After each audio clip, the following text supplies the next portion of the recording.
guys, welcome back to Medical Coding with Blue. Today is Christmas in July, day 15. If you are brand new to my channel, welcome. I am Blue, I'm a medical coder.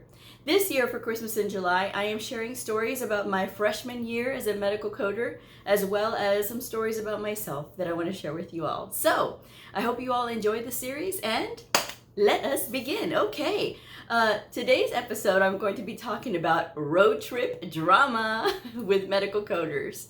So I had been at this facility working for a few months.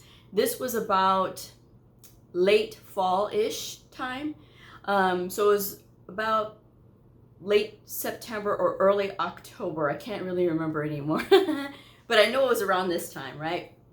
So I had been hearing about a symposium, and the girls were getting excited about a symposium. It was supposed to be an all-day thing, and we're supposed to be able to earn continuing education units being there, things like that. Well, I didn't know anything about, like, what did that mean? And so we all had a meeting, and before the meeting, the two girls that I worked with in the Prophy clinic told me, well, Blue, you can stay here instead of going to the symposium, and we're going to go and we're going to bring the information back to you, and we'll just debrief you. And I said, well, I want to go. And so they go, well, no, it would be better if one of us stayed behind. And so I went over to my boss, Laura, and I said, Laura, I keep hearing about this symposium. Do I have to stay? And she goes, no, you can come. And she goes, why would you want to stay? And I go, and she goes, okay, we'll talk about it in the meeting. So we had a big meeting with everybody in the department, and Laura was telling us about the symposium, and it's going to be about coding updates and things like that, but it was going to be up in Dallas. Well, I had spent a considerable amount of time in Dallas before at my previous work at delivering phone books, so I knew my way around Dallas. Well, part of the deal was it was going to be, of course, during the work week, and they were going to rent a passenger van for us. But they didn't have money in the budget to hire a driver, so they said that whoever wanted to go, of course, they didn't have to take their own vehicle. They preferred us to be all together in a vehicle. And they said that, you know, if you want to go, just let us know, but we need 2 people to volunteer to drive, or we need people to volunteer to drive so that way it wouldn't be so long, because this was about roughly a 4-hour drive, right? And it's technically closer, but with the traffic and everything, it's technically a 4-hour drive. And so I immediately volunteered to drive, because I am the type of person that I don't like other people to drive me. I have to drive, or it has to be a professional driver or somebody who thinks like me, who is not comfortable with other people driving. They have to drive.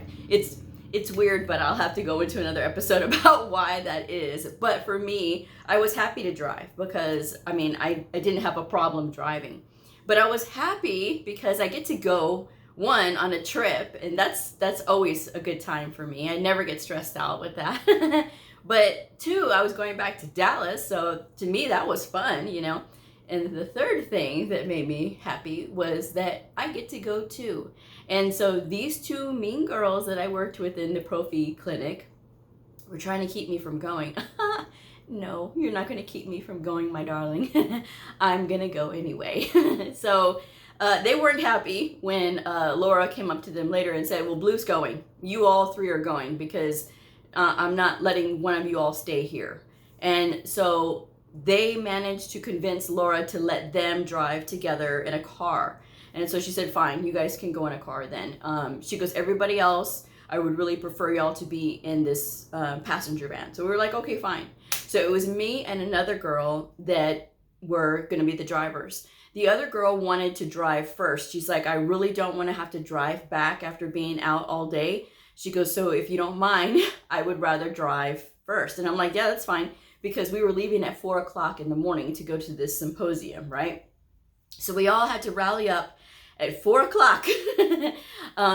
And so that way we could take off, because they said that the window, the latest that we could leave was about 4:15, because the symposium started, like, they were doing their comments and everything like at 8 o'clock, but it was okay that we came a little bit afterward because it wasn't really going to start until 9 o'clock.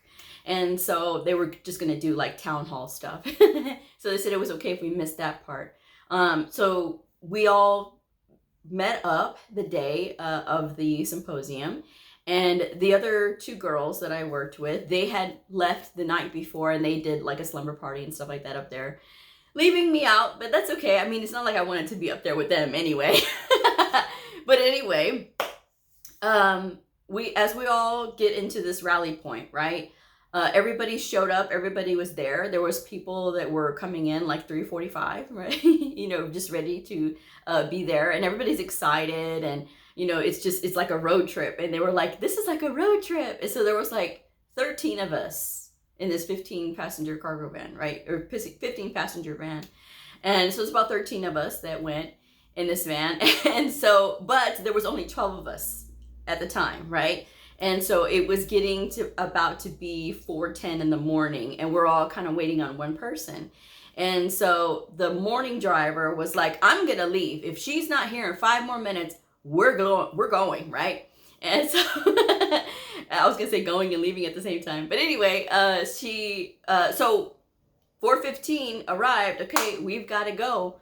And this was like our latest time to be able to go. And Laura told us, do not speed, get there safely, and just get from point A to point B. She said, that's all I'm asking you guys to do.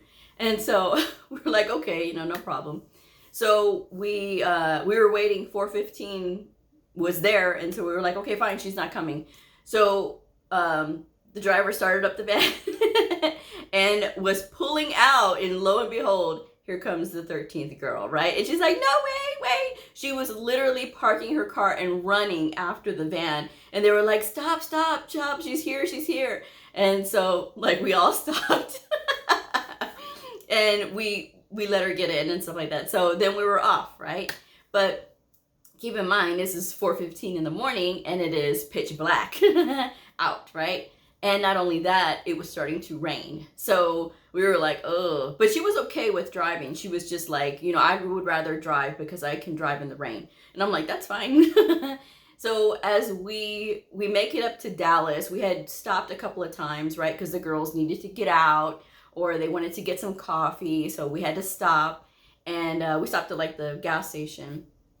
And so right before we got into Dallas, the girl was like, I can't drive in heavy traffic. She goes, I feel like I'm gonna get nervous. And I'm like, yeah, that's fine. And so there was another girl that was there with us, and I'm gonna call her Tina, okay, because I'm gonna talk about this Tina in another episode. So Tina and I eventually worked together years down the road later on. But in this instance, we were still new and meeting each other. Now, Tina, I will say, is a very, it's a mixed bag with her, right? Because she can be very loving when she wants to be.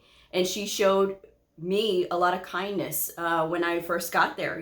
I was going through a lot, and it was about Thanksgiving time, and I was alone, and she offered her home to me, and she was just like, Bleu, come on over, have Thanksgiving with me and my family, and I want you to be with us. And so she didn't really know me too well, and she opened her home to me, which I thought was so sweet. And she did that in subsequent years. But in this visit, this time, right, we were at the gas station, and she's like, she comes up to me, she goes, Bleu, I know you're going to be driving on the way back home. She goes, and I know she's a little nervous about driving in traffic. How about I drive in this traffic? She goes, because I drive in Houston all the time. And I was like, okay. And she would go back and forth to Houston a lot. So she says she was used to the big city traffic. And she goes, I can drive in Dallas. This is no big deal. So I was like, okay.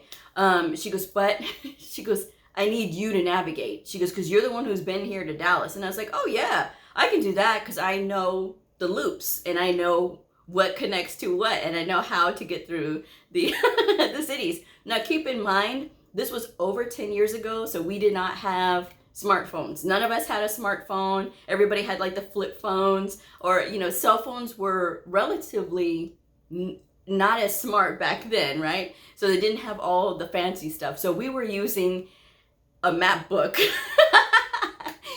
We actually used a map book, but because I already knew Dallas, I know Dallas like the back of my hand. I can travel in Dallas fairly well. And she was just like, I need you to help me navigate. She goes, so we'll sit up in the front. She goes, I'll drive and you navigate. So I was like, okay, cool. And me and Tina make a good team. When it comes down to brass knuckles, we can work very well together. But it's a lot of give and take between me and her, because we do have strong personalities. But at the same time, when we work together, we really work together.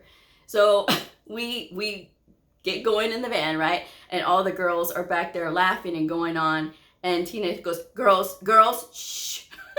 I need to concentrate. So all the girls got quiet, and so we were making jokes like, don't make me come back there.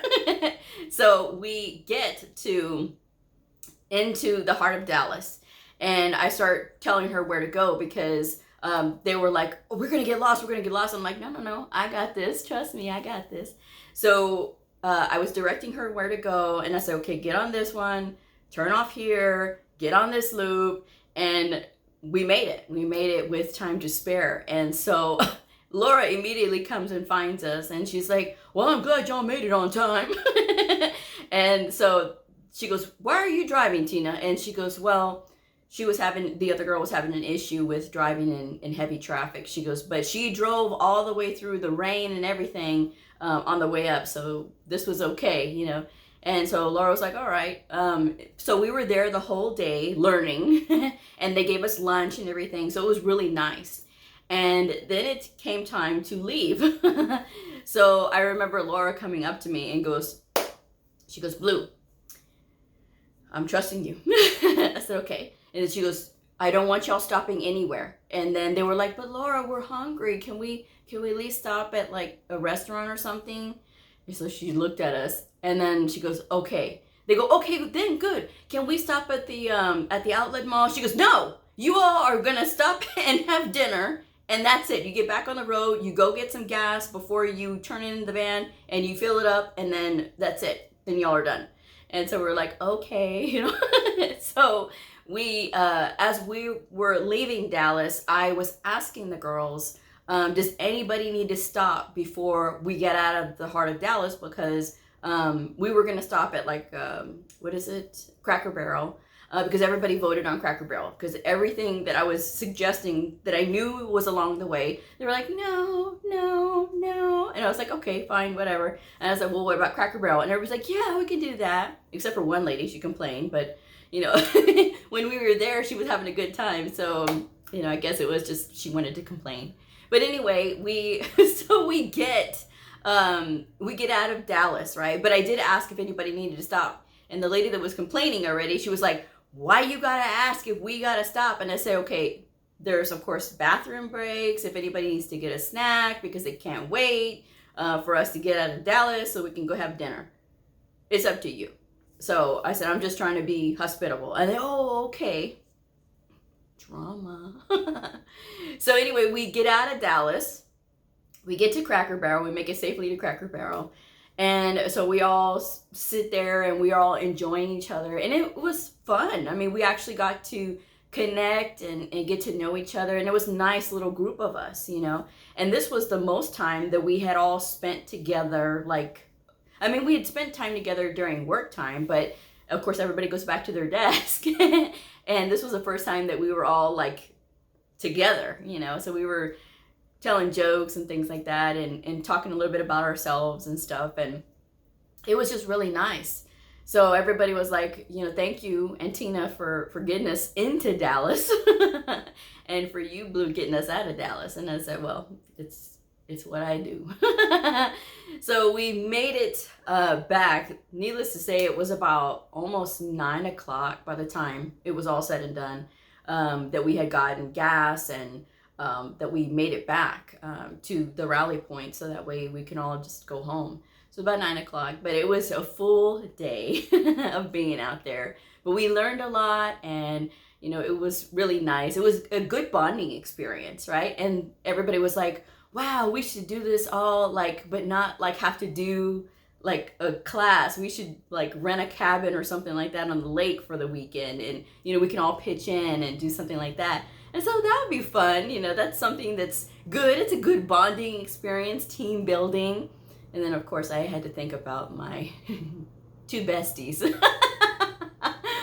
So, but anyway, needless to say, that never happened, but it was a nice idea, right?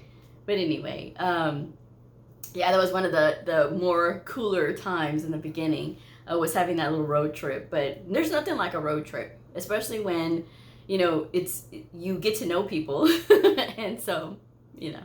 But anyway, that was my story for today. So I'm going to go ahead and wrap this one up. Thank you guys so much for joining me, and I will see y'all on the next episode. Bye!